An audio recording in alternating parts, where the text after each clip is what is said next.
अस्सलाम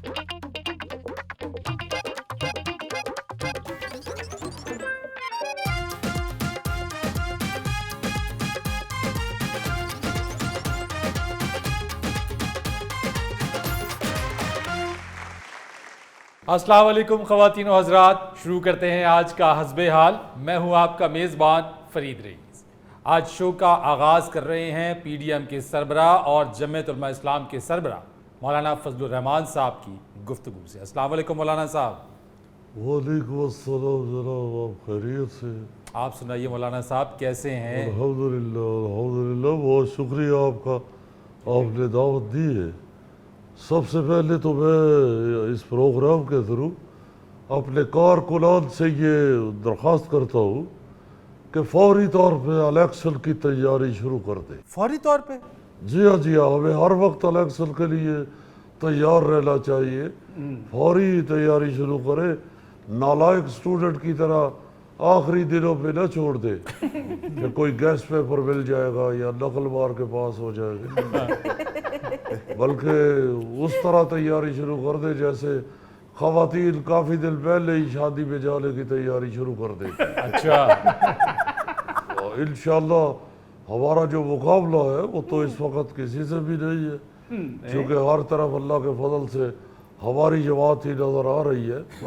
मगर उसके बावजूद मैं कहूँगा कि फौरी तौर पे इलेक्शनों के लिए कमर कस ले, बल्कि सिर्फ कमर न कसे, बाजू कस ले, और गर्दन और सीना और पुट का और रान का गोश्त तो बहुत ही अच्छा होता है। और जी मेरा ख्याल है बात इलेक्शन की हो रही है। जी, वो पुट के गोश्त की हो रही थी बात। मैं माफी चाहता हूँ, मैं वो मटन की खरीदारी की तरफ चला गया। तो बात हो रही थी कि कमर कस ले, बल्कि कमर कस का हलवा बना के भी खाए।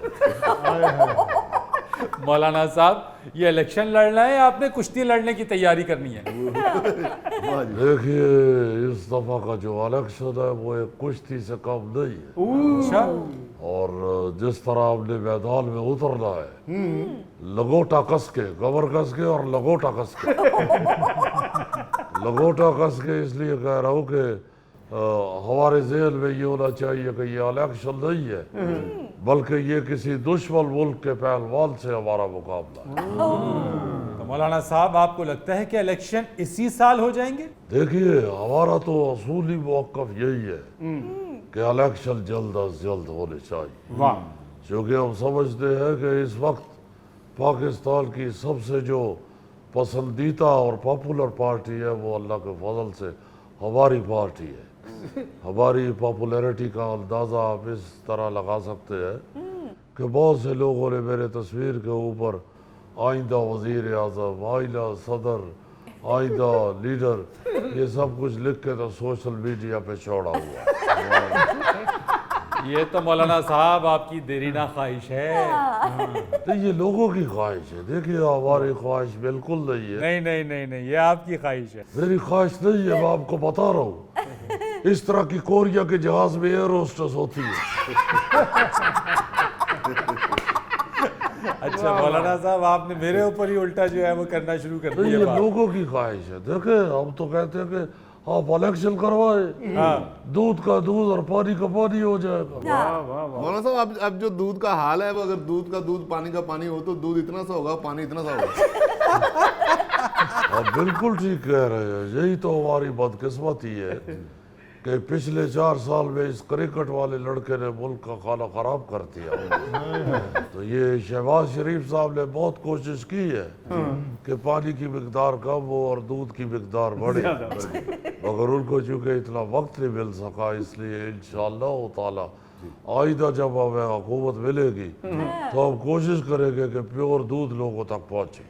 इसलिए हम तो कहते हैं कि आप इलेक्शन करवाएं, जो भी पार्टी जीते आप इक़्तिदार हमें सौंप दे। मौलाना साहब, जो पार्टी इलेक्शन जीतेगी इक़्तिदार तो उसके सुपुर्द होगा ना, आपके सुपुर्द इक़्तिदार क्यों कर दें? बिल्कुल। फरीद, तुम्हारे जैसे लड़के घर आके कहते हैं कि डैडी इस दफा फिर सफली आ गई। मौलाना साहब, मेरी कभी सफली नहीं आई। आपको इतना भी मालूम नहीं है कि पाकिस्तान में इलेक्शन जो आ रहे हैं उसमें कौन सी पार्टी जीतने वाली है? भाई तो आप कोई तुर्कमानिस्तान से इधर शिफ्ट हुए हैं? भाई आपको इतना तो मालूम होना चाहिए कि जो शख्सियत आपके सामने बैठी हुई है ये इस वक्त सियासत की हड्डी की बिक है, ये सियासत के बादाम की गिरी है, सियासत की निहारी की डली है, सियासत की गाड़ी की चाबी है, बल्कि सियासत की शादी का दूल्हा है।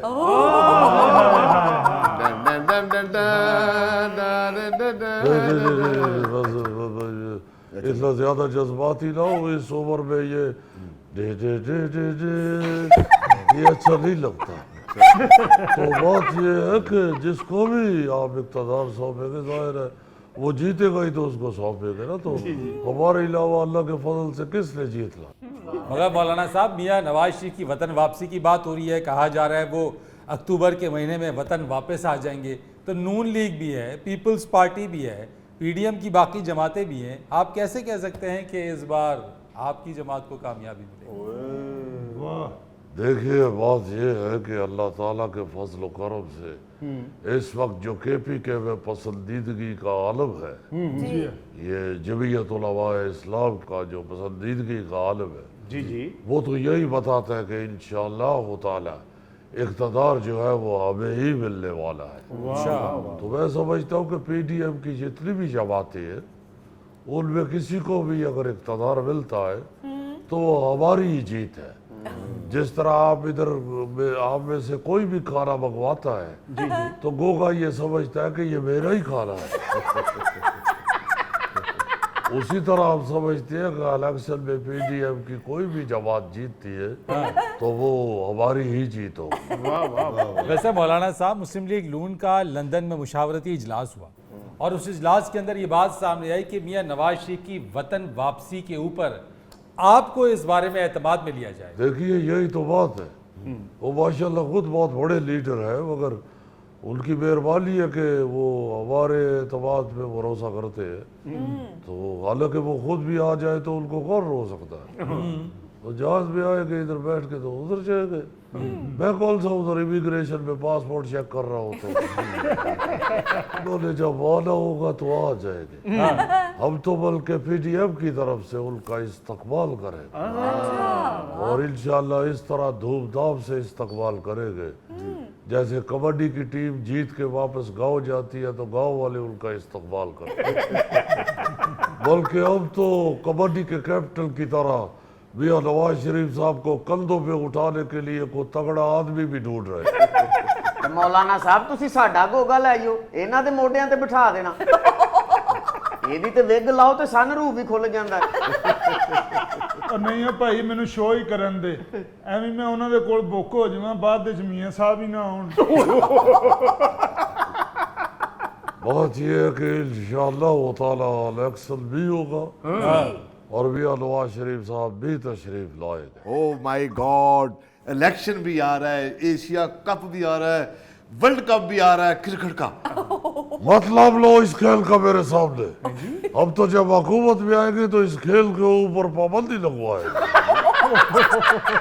क्यों मौलाना साहब? बस इसका जिक्र भी नहीं होना चाहिए। और थोड़ी गेम है, हॉकी इतनी अच्छी गेम है, फुटबॉल इतना अच्छा है, बैडमिंटन इतना अच्छा है, वॉलीबॉल, बल्कि अभी स्क्वैश वाला लड़का देखो जीत के आया है। उस तरफ तवज्जो दे। हम तो सियालकोट में जितनी भी फैक्ट्रियां बैट बना रही है उनसे कहेंगे कि बंद करें इस प्रोडक्ट को। बल्कि जितनी आपने लकड़ी मंगवाई हुई है बैट बनाने के लिए, उस लकड़ी के डंडे बना के पुलिस को सप्लाई करें। तो पुलिस की कारकर्दगी मजीद बेहतर हो सके। देखिए ये छोटी मोटी चीजों का नहीं सोचना चाहिए, मुल्क का सोचना चाहिए, वाह जी वाह, पूरी कौम का सोचना चाहिए। क्या कहने।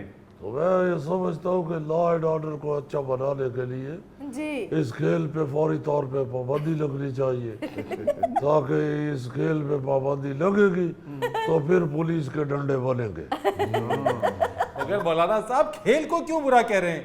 ये खेल तो लाखों करोड़ों लोगों के दिलों में धड़कता है। इस तरह के लड़के को लाख समझाओ, वो कहते नहीं मैंने उधर ही शादी करनी है।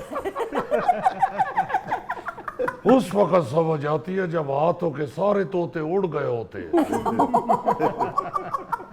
फिर बेचारा अकेला जंगलों में तोते ढूंढता फिरता है। फिर इतना घबरा जाता है कि कौवों को भी तोते समझना शुरू कर देते।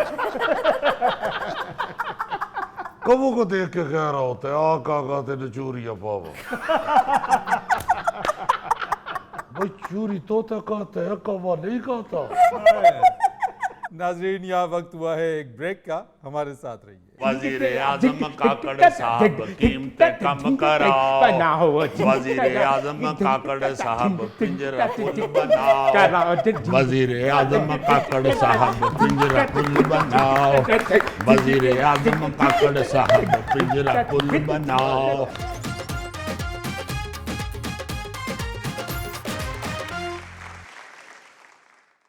अच्छा जी, दुनिया भर में जो फ़नकार हैं वो मुख्तलिफ मसाइल को उजागर करने के लिए अपने फ़न का इस्तेमाल करते हैं जी। और ये बहुत सारी मिसालें ऐसी मौजूद हैं। वो इंसानी हुकूक से मुताल्लिक हो सकती हैं, बच्चों के मामलात हो सकते हैं, कोई ऐसा मसला हो सकता है जो हल ना हो रहा हो या दुनिया की तवज्जो उस जाने मबजूल करानी हो, तो फिर ये फ़नकार अपने फ़न के ज़रिए उस तरफ तवज्जो मबजूल कराते हैं। हाँ जी सर। अच्छा, इस हवाले से जो बड़ी बड़ी मिसालें हैं उसमें अगर हम मार्लन ब्रांडो की बात करें, एक बहुत ही मशहूर और मारूफ नाम, अमेरिका में स्याह फामों के मसाइल के ऊपर बात की और उसके बाद उन्हें हुकूक मिलना शुरू हुए स्याह फामों को।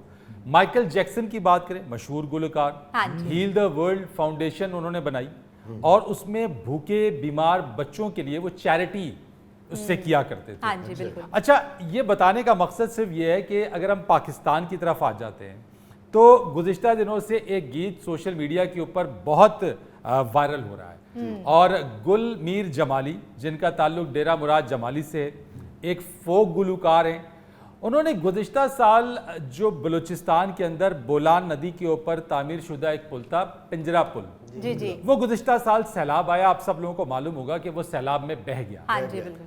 अच्छा, साबिक वज़ीर आज़म मियां शहबाज शरीफ, साबिक वज़ीर आला बलूचिस्तान अब्दुल कुद्दूस बज़ंजो, उन्होंने वादा किया था कि इस पुल की तामीर कराई जाएगी। जी। ये आपको बता दूं कि ये पुल बड़ा अहम है और मेन जो शारा है N65, हाँ जी। यानी कोयटा सिब्बी को मिलाने वाला ये पुल है और अगर ये ख़त्म हो गया जी। है तो आए रोज़ ट्रैफिक जाम होती है, लोगों को आमद रफ्त में बहुत मुश्किलात का सामना है। अच्छा। अब ये पुल बन के नहीं दे रहा था, ठीक है, तो अब गुल मीर जमाली जो कि एक फोक गुलकार हैं, हाँ जी हाँ जी। उन्होंने देखा जनाब कि वजीर आजम जो निगरान वजीर आजम अनवारुल्लाह काकड़ साहब हैं, हाँ जी। वो आ गए हैं वजीर आजम, तो उन्होंने एक गीत बनाया कि जनाब वजीर आजम काकड़ साहब पिंजरा पुल बनाओ अच्छा। और उनकी तवज्जो मबजूल कराई और ना सिर्फ पाकिस्तान में बल्कि पूरी दुनिया में उनका ये गीत वायरल हो गया है। तो आज हमने गुलमीर जमाली की इस कोशिश को, इस फरियाद को जो उन्होंने वजीर आजम काकड़ साहब के सामने रखी है, जी। उसे खराज तहसीन पेश करने के लिए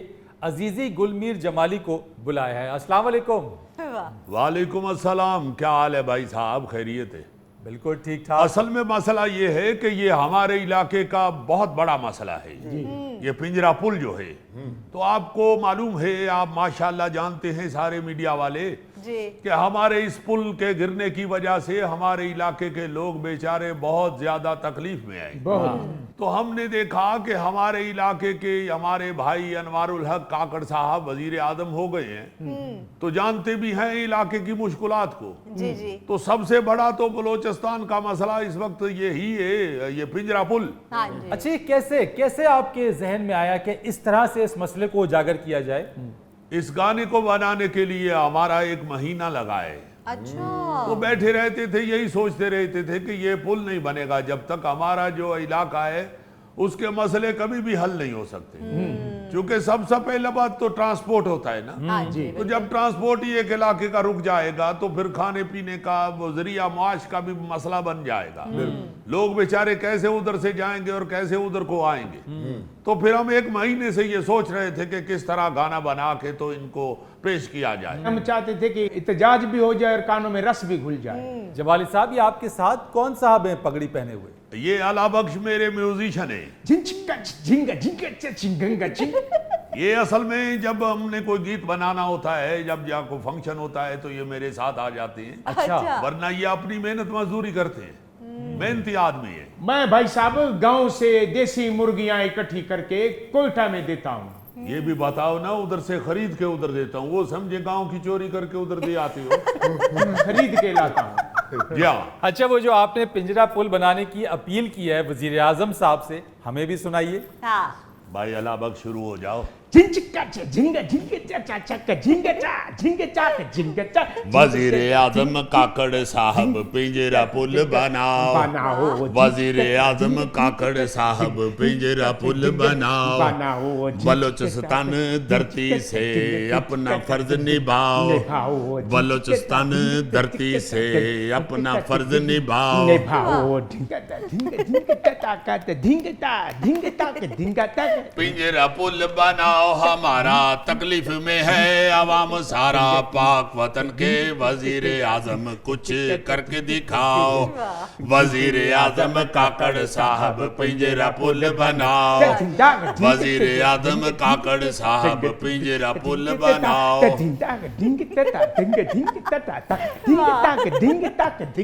भाई साहब, ये तो हमारा पुल का मसला है बलोचिस्तान का, तो आपके शो हस्बे हाल में आए हैं हम, तो इसलिए जो बाकी हमारी पाकिस्तानी गरीब आवाम है उन लोगों के मसाइल भी पेश करते हैं। वजीर आजम काकड़ साहब कीमतें कम कराओ, वजीर आजम काकड़ साहब कीमतें कम कराओ। आए हो तो महंगाई से कौम की जान छुड़ाओ, आए हो तो महंगाई से कौम की जान छुड़ाओ। वजीर आजम काकड़ साहब पिंजरा पुल बनाओ, वजीर आजम काकड़ साहब पिंजरा पुल बनाओ।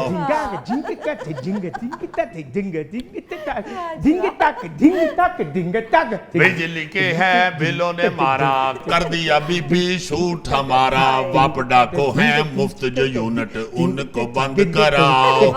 वजीर आजम काकड़ साहब पिंजरा पुल बनाओ, वजीर आजम काकड़ साहब पिंजरा पुल बनाओ। वजीर आजम काकड़ साहब डॉलर नीचे लाओ, वजीर आजम काकड़ साहब डॉलर नीचे लाओ।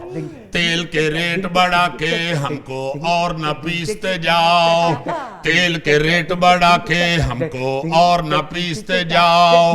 वजीर आजम काकड़ साहब पिंजरा पुल बनाओ, वजीर आजम काकड़ साहब पिंजरा पुल बनाओ। पहले 1000 में टैंकी थी भरती, अब निगला तर भी करती, मोटरसाइकिल लटा के उसको किके मारते जाओ। वजीर आजम काकड़ साहब कीमतें कम कराओ, वजीर आजम काकड़ साहब पिंजरा पुल बनाओ, वजीर आजम काकड़ साहब कीमतें कम कराओ।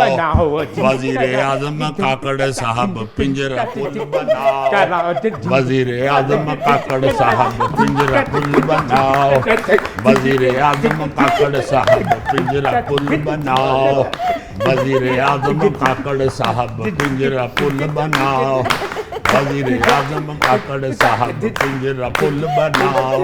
वाह वाह वाह वाह। नाज़रीन, यहाँ पर वक्त हुआ है एक ब्रेक का, हमारे साथ रहिए। पहली क्लास लेने मैनू मुश्किल हो गया, मैं तो दवाई घर भुल आया, मेरे तो दवाई खान का टाइम हो गया। घबराई दा नहीं नवाज, मेरा भी तो तेरी भरजाई कोलों झिड़कां खाण दा टाइम हो गया, मैं भी तो आराम नाल बैठा। अच्छा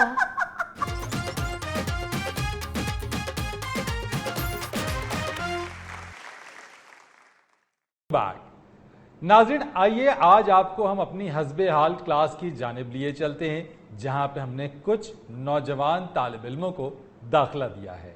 बहुत बहुत शुक्रिया टीचर बेटे, बहुत शुक्रिया, आपने हमें नौजवान कहा है।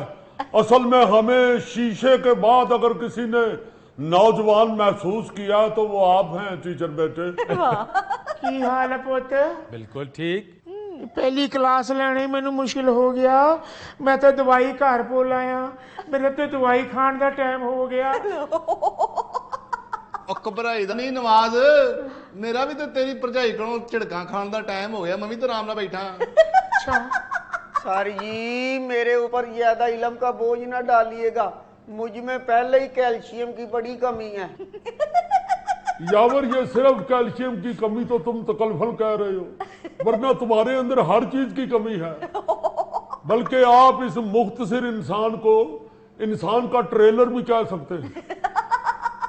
आज तो क्लास का पहला दिन है और पहले ही दिन आप लोग आपस में उलझना शुरू हो गए।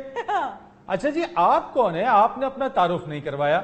ਜੀ ਮੇਰਾ ਨਾਮ ਮੁਹੰਮਦ ਰਮਜ਼ਾਨ ਹੈ ਜੀ ਤੇ ਮੇਰੇ ਪਹਿਲੇ ਸਕੂਲ ਦੇ ਉੱਤੇ ਕਬਜ਼ਾ ਹੋ ਗਿਆ। ਫਿਰ ਮੈਂ ਸੋਚਿਆ ਕਿ ਤਲੀਮੇ ਬਾਲਗਾਂ ਦਾ ਸਕੂਲ ਜੁਆਇਨ ਕਰਨਾ ਚਾਹੀਦਾ, ਕੁਛ ਤੇ ਨਵਾਂ ਹੋਣਾ ਚਾਹੀਦਾ ਨਾ। ਸਰ ਜੀ ਇਹਨੂੰ ਚੈੱਕ ਕਰ ਲਓ ਕਿਤੇ ਕਬਜ਼ਾ ਗਰੁੱਪ ਵਾਲਿਆਂ ਦਾ ਏਜੰਟ ਹੀ ਨਾ ਹੋਵੇ, ਕਿਤੇ ਇੱਥੇ ਸਾਡੀ ਰੈਕੀ ਕਰਨ ਆਇਆ ਹੋਵੇ। डोंट वरी, मैं बहुत शरीफ आदमी हूँ जी। अच्छा नवाज साहब, आप बताइए आपने स्कूल में दाखिला लेने का कैसे सोचा? ਇਦਾਂ ਜੀ ਉਹ ਜੀ ਅਸਲ 'ਚ ਗੱਲ ਇਹ ਆ ਕਿ ਸਸੁਰਾਲ 'ਚ ਮੇਰੀ ਬਹੁਤ ਓਏ ਤੋਏ ਹੋਣ ਡਈ ਆ। ਅੱਛਾ। ਇਹ ਜਿਹੜਾ ਮੇਰਾ ਹਮਜ਼ੁਲਫ ਆ ਨਾ ਉਹ MA ਪਾਸ ਹੈਗਾ। ਪੂਰੇ ਖਾਨਦਾਨ 'ਚ ਉਹਦੀ ਹਰ ਗੱਲ ਮੰਨੀ ਜਾਂਦੀ ਆ ਤੇ ਮੈਂ ਕੋਈ ਗੱਲ ਕਰਨਾ ਤੇ ਕਹਿੰਦੇ ਚੁੱਪ ਕਰ ਜਾ, ਤੂੰ ਕੋਈ ਚਵਲ ਹੀ ਮਾਰਨੀ ਹੈ, ਤੂੰ ਅਨਪੜ੍ਹ ਆਦमी। और आप जनाब अमानत साहब? सर जी मेरा मसला जरा मुख्तलिफ है। अच्छा।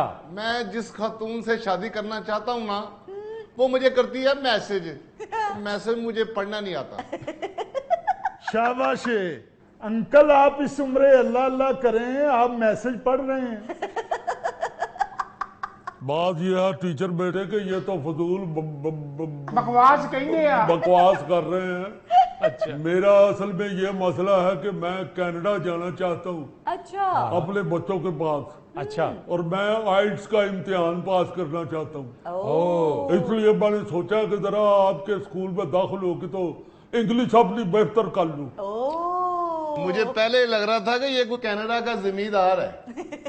क्यों जी, आपने मेरे हाथ में बेलचा देख लिया? हाथ में तो नहीं देखा बेलचा, मूछें आपकी बेलचे जैसी हैं।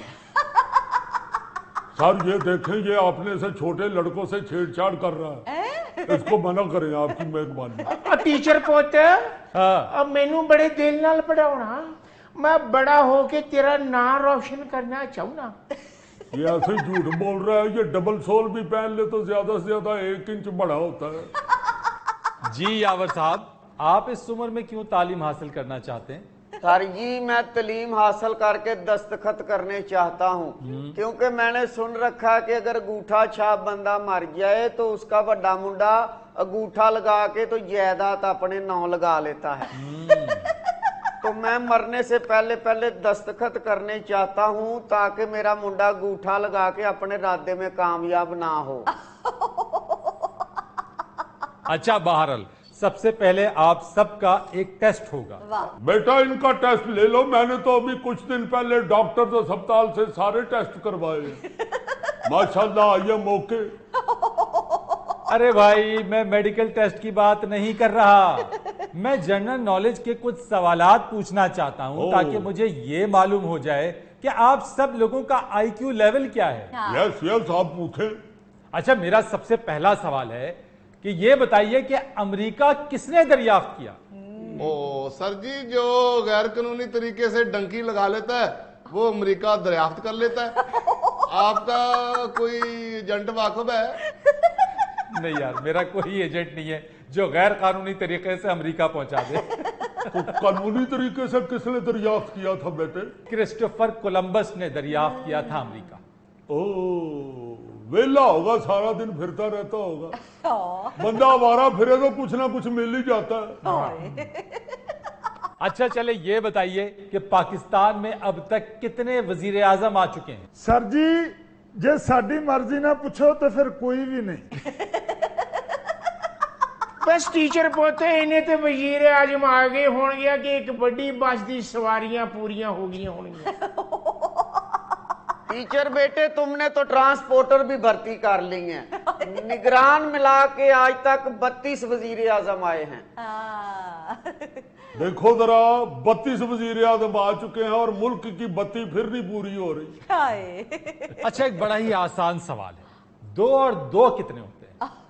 2 और 2 और 2 मजीद 2 मुसलसल 2 देते रहो, अल्लाह ने तुम्हें बड़ा देना है।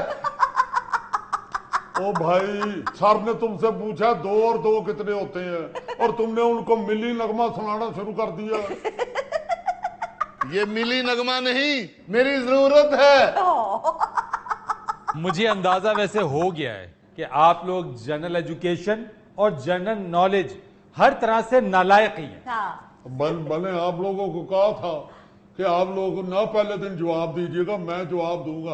अब करवा लिया ना सारी क्लास ने बेइज्जती। ना घबराएं, आइंदा से आपको हर टॉपिक के हवाले से हम बताते रहेंगे। सर जी बहुत शुक्रिया। ये भी बताइएगा कि सर्दियों को दही क्यों नहीं जमता, क्या चक्कर है?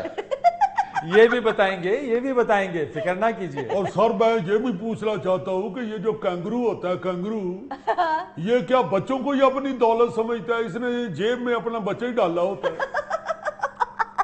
आपके सारे सवाल के जवाब आपको मिलेंगे, मगर आइंदा क्लास में। बहुत शुक्रिया, बहुत शुक्रिया। सर जी मैं तो इतना ही पूछना चाहता हूँ कि रोटी का नवाला कैसे बनाएं कि शोरबा लीक ना हो।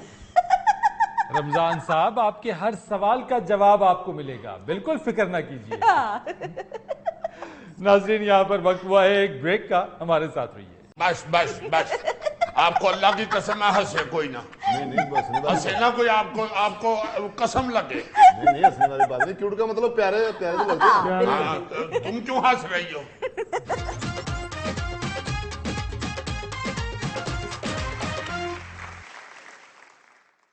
जी आप बताइएगा, आज क्या है हस्बे डाक में आपके पास?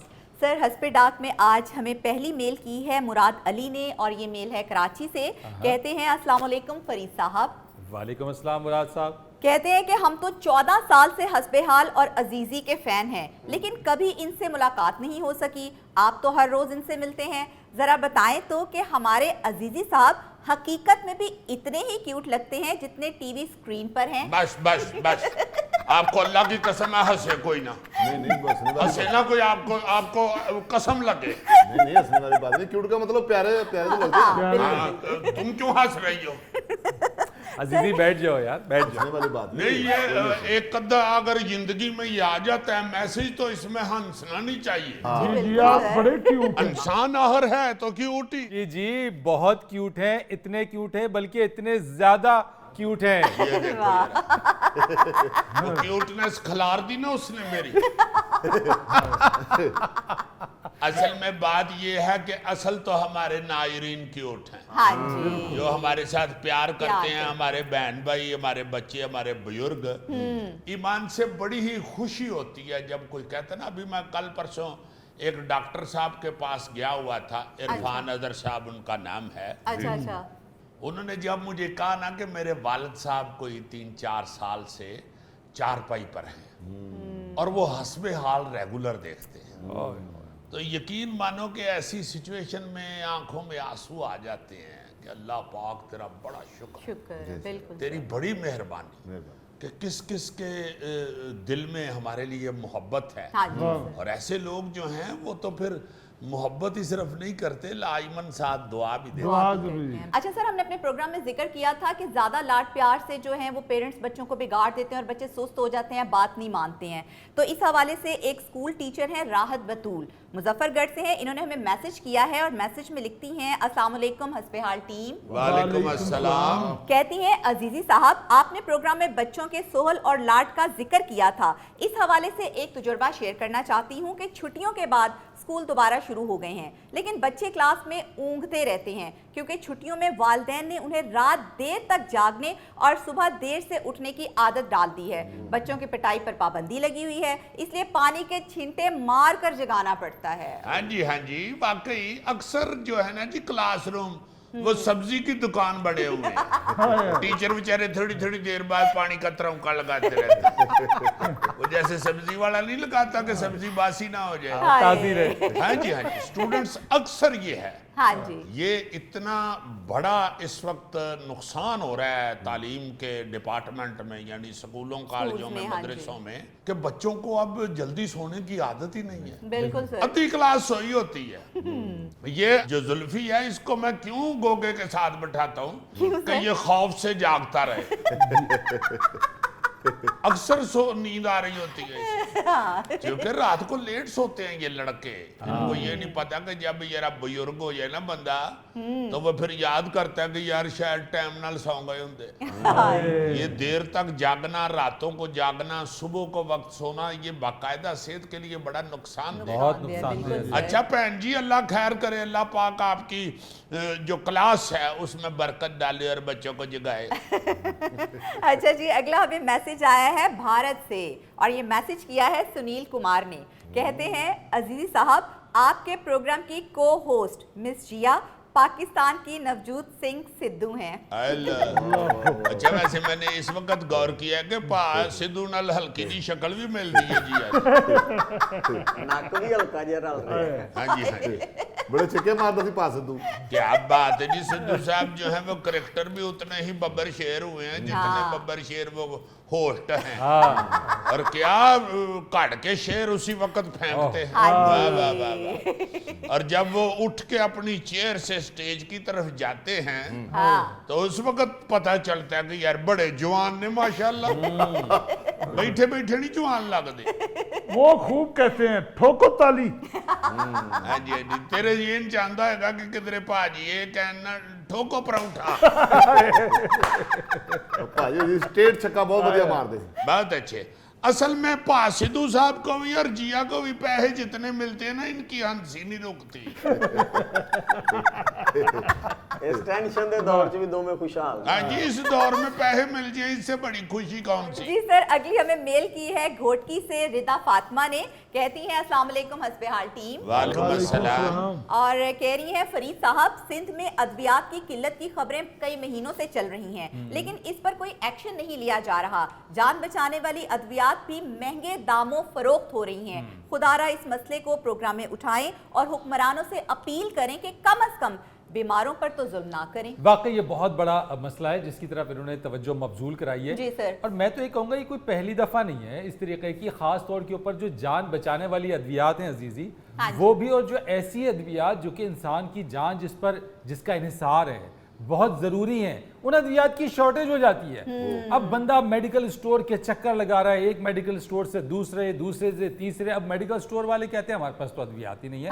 तो यकीनी तौर के ऊपर इस मसले को ज़रूर उठाएंगे और हुकूमत को भी चाहिए कि कम से कम उसकी पॉलिसी रेगुलेशन ऐसी हो कि अद्वियात की शॉर्टेज तो ना हो भाई। वो तो वक्त पर तो मिले, मरीज खाना नहीं खाता लेकिन वो दवा जरूर खाता है। सर, ये जरूरी तो नहीं कि हर मसला हाईलाइट करके उन तक पहुंचाया जाए। हुकूमत को खुद ख्याल होना चाहिए कि मेरे मुल्क में गरीब ही रहते हैं। नहीं, वाकई ठीक। मुझे इससे याद आया युल्फी, तुम जब मेडिकल स्टोर पे जाते हो किसी दवाई की गोलियां लेने, तो तुम तो कहते हो कि सबसे छोटा साइज दिखाओ। क्योंकि मैंने सुना है जुल्फी के गले में साबूदाने का दाना भी फंस जाता है। इसको डॉक्टर अभी भी दवाई पीस के देता है। हाय हाय। और कहता है कि पीस के ले जाओ और चम्मच में पानी डाल के उसमें मिक्स कर ले। अच्छा जी, अगली मेल हमें आई है खुशाब से और ये की है अनवार चौधरी ने। कहते हैं, अस्सलाम वालेकुम अजीज साहब। वालेकुम सलाम जी। कह रहे हैं कि हमने सर आइजक न्यूटन के बारे में हमेशा यही पढ़ा था कि वो बहुत कम बोलता था और इल्मी बहस के अलावा अक्सर वो खामोश ही रहता था, लेकिन आपने उनकी रूह से पाकिस्तानी कौम को जो जुगतें करवाई हैं, उस बेचारे की रूह तड़पती होगी। नहीं, न्यूटन की रूह भी समझती होगी कि ये न्यूटन बन के जिनके मथे लग रहा है वो कौन से एलन मस्क हैं। उन दानिश्वरों ने भी तो आगे से न्यूटन को ई लेना है ना। इनमें एलन मस्क तो नहीं, एक पक्कन मस्क जरूर है। उनको क्या लगे बाबा साइंस से, वो तो बाबे बेरी वाले को ही जानते हैं बस। अजीजी की फायदा साइंस दा, मंजी कोठे ते चढ़ाउण वास्ते हाली भी थल्लेों फड़ानी पैंदी। शाबाश थले मंजी बढ़ानी है और मंजी उत्ते को तरफ बेरी तो ला के तो डानी है। नहीं तो फिर साइंस क्या कर रही है? बस बेवकूफी साइंस दी। नाज़रीन, ये था आज का हस्बे हाल। जाने से पहले एक खूबसूरत बात, अरस्तू ये कहता है कि सबसे मेहरबानी से मिलो। हर शख्स इसका मुस्तहिक है क्योंकि वो अपनी जिंदगी में किसी ना किसी जंग में मसरूफ है। वाह वाह वाह। अपने मेज़बान फरीद रईस को इजाज़त दीजिए। आइंदा हफ्ते आपसे फिर मुलाकात करेंगे। अल्लाह हाफ़िज़।